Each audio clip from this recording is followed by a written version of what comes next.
2 दिवसाच्या याच्यातून एक वेगळ्या कन्सेप्ट सुद्धा आम्हाला समजला. प्रत्येक प्रश्नाला ते हसत उत्तर देत आहेत. कुठे असं म्हणजे असं चिडचिडपणा किंवा असं रॅशली वगैरे असं काही नाही, एकदम सॉफ्ट. हे प्रशिक्षण ऍक्च्युली मला वाटतं सर शेतकऱ्यांनी खरोखर केलं पाहिजे.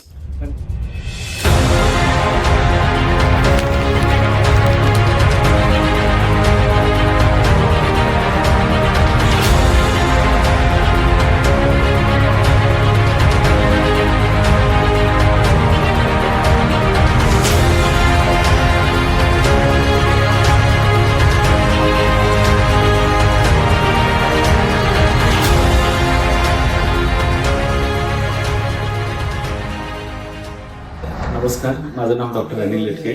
गेल्या 2 दिवसापासून या प्रिमायसिसमध्ये सरांसोबत आहोत आणि खूप सुंदर असं नवीन गोष्टी शिकायला मिळाल्या, डीपली शिकायला मिळाल्या.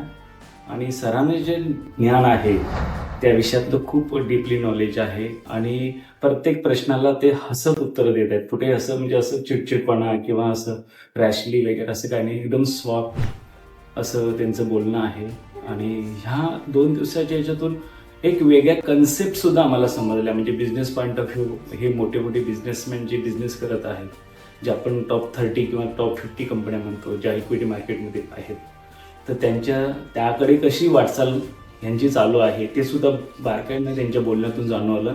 आणि हे प्रशिक्षण ॲक्च्युली मला वाटतं सर शेतकऱ्यांनी खरोखर केलं पाहिजे.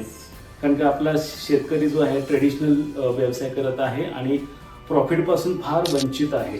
तर कदाचित हे शेतकऱ्यांनी किंवा ग्रामीण भागातले जे युवक, आता जर आपण पाहतो पिढी ग्रामीण भागातली की पूर्णपणे चुकीच्या मार्गाला किंवा चुकीच्या दिशेने वाहत आहेत, त्याच्याऐवजी जर ह्या दिशेनं जर आली तर नक्कीच खूप चांगली भारताची प्रगती होईल, महाराष्ट्राची प्रगती होईल. आणि तसं आपण सर तुम्ही नेहमी म्हणता की आपल्या देशामध्ये मोती उगवतील, नक्कीच उगवतील.